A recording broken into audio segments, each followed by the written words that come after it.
Superman Legacy hit digital last Friday, and there's been a huge debate online as to why this has happened so quickly. 35 days after its launch in theaters, why did it come out on digital so quickly? James Gunn gave a pathetic excuse last week explaining why it came to digital so quickly, saying that you had to see it to watch Peacemaker that's actually coming out this week Thursday. I don't even understand how he's expecting us to watch Superman to start understanding what's happening in Peacemaker, which is a totally different project. I don't even care if they're in the same universe, but that made no sense. But there's been reactions. People are trying to understand why this has happened. Why are they making this thing available for everyone for free? Whereas it's still playing in theaters so soon into its launch in theaters. It's not even over a month. We are not talking of even 2 months, which is the 60-day window. 35 days is very close for you to bring a project to digital. So let me go over some of the response because it's split on social media right now. There's an issue about this digital release, and I'll explain why. First of all, let's run down the box office before going into reactions. Superman Legacy this past weekend, if we are looking at what it earned, it came in at number six. It came in number six. So it earned $5.3 million in the United States. It's currently now at $340.9 million in the United States. Official tracking has suggested that its final domestic run will be between 355 million to 365 million dollars when it's all said and done. I most likely would peg it at 360 when it's all said and done. But the most important detail now is why did it come to digital 35 days after its release? And the answer is it flopped. Superman flopped at the box office, and this is the main reason why it is on digital as we speak. It has lost Warner Brothers money theatrically. Let me say this to many people that don't really know anything about the theaters. It costs studios money to keep movies in theaters.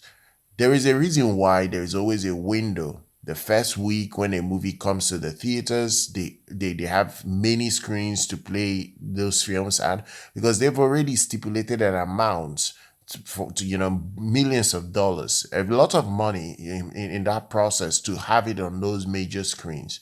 So when you are keeping movies in theater that are expensive to keep in theaters more than what you're recouping back, the only way forward is taking that movie out of those theaters and find other sources to make your money back. Warner Brothers have seen that Superman is losing their money being in theaters and them paying a lot of cash to have it in theater. And when I mean paying cash, they're actually paying it from the revenue they are getting from those box office tickets. Most times they might not, commit millions of dollars when a film is not performing well. This is one of the reasons why when a film is flopping so badly, studios rush it to digital quickly so that they take it out of the theaters and stop losing money in the process. Now, Superman will cross $600 million this weekend, this coming weekend, not last weekend because it is still not yet at 600 million. In fact, it's still dropping heavily internationally. It only made $3.1 million in its sixth weekend overseas. As we speak right now, it's at 253.6 million in its international market total box office as we speak. If you add it to the US number of 340.9 million, it is now at it's now at $594.5 million.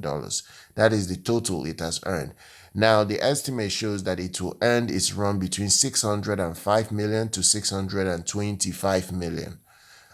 625 million, but I will give it 620 because of the US stronger holds. I will give it around 620 to 625. Now, there has been the division online. People are suggesting that okay, that they believe what James Gunn is saying. James Gunn is saying that you need to see it before you see Peacemaker, the new season of Peacemaker. But I don't see that that's the case. There is so many issues here. People are trying to deflect from the real fact. 35% of the poll, suggests that it is it is quite an issue that it failed.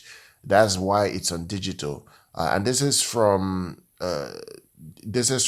X, at least the poll that was run on X.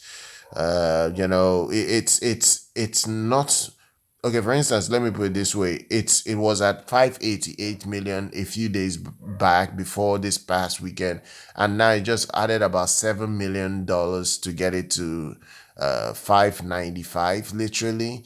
So it's not even like in a position that it has been able to break even correctly. Now the question people keep asking: has this movie really broken even? Many trades, or few trades, or the big ones, are saying that this project has broken even. It has not yet broken even. You know why? The marketing expense is crazy high. This is something they have removed. It's almost like they are not talking about marketing expense. They are deluding themselves. They are giving everyone the false impression that this film, because it only cost $225 million, it only had $100 million in marketing. And that is a big fat lie. This film cost Warner Brothers $200 million in promotion. So what I'm getting at with this whole video now is that this project is losing Disney money more than it's gaining them. So when they spent almost 200 million in marketing, let's even leave it at 180 million for its marketing. This is the reason why Warner Brothers has taken it out of theaters, because it cost them so much to keep it in theaters in the first place, and it's not making them back their marketing expense. This film is still in the red for Warner Brothers as we speak. So no matter what the poll suggests on social media that, oh, it's doing well, that you need to see Peacemaker, they are all lies. This project has lost money, and I will just go over the remaining top 10 films at the box office so you guys can see what has been happening at the box office this past weekend. Weapons still came in number one. It made $25 million. The total is $89 million, and that's in the second weekend. They only dropped 43%. That's a fantastic hold for a horror flick. Freaky Air Friday made $14.5 million for a total of $54.8 million. Nobody made $9.3 million, and that's its first weekend. It's slightly better than the $6.1 million that the first film made. The problem this Nobody Part 2 will have is the budget. It has a $25 million budget, so it will need around $70 million to break even. So this already suggests that it could lose money, a little bit of money for the studio, or make it back in the ancillary market. Now, Fantastic Four First Step is still a massive flop for Disney. It only earned 8.8 million for a total of 247 million. In fact, worldwide for this film, it is not even at 470, it's at 468 million, meaning that this film will not even get $500 million worldwide. So that's a big problem for Disney. Bad Guys 2 made $7.5 million for a total of $57.2 million. Superman, like I've discussed already, made $5.3 million for a total of $340.9 million. The Naked Gun made $4.8 million for a total of $42 million. Jurassic World Rebirth is still doing so well. It's almost at $850 million now. It made $2.9 million for a total of $332.1 million. F1, Brad Pitt's F1 made $2.7 million for a total of $180.2.8 million. Coley made $2.3 million for a total of $6.2 million. This is the full box office breakdown for this past weekend. I hope you guys have enjoyed it. Please share your thoughts down below. Make sure you're subscribed to the channel. Do like our content. I'll see you guys very much next time.